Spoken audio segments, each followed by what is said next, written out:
American Express is a major credit card issuer known for its focus on rewards, travel perks, and specific customer service standards. Unlike Visa or MasterCard, American Express operates as both the card network and the bank, creating a closed-loop system for your transactions.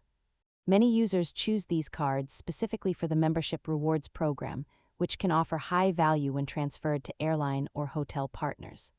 They offer two main categories: charge cards, which require full monthly payment, and traditional credit cards where you can carry a balance. Choosing the right card depends on your lifestyle, so let's break down how American Express actually compares to your standard bank card. Amex cards often carry higher annual fees than standard cards, but these fees are usually offset by travel credits, lounge access, and concierge services. Always calculate if the annual fee is worth it based on your actual spending habits and ability to utilize the provided perks.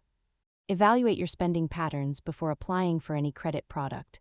Subscribe for more money basics and hit the bell for updates.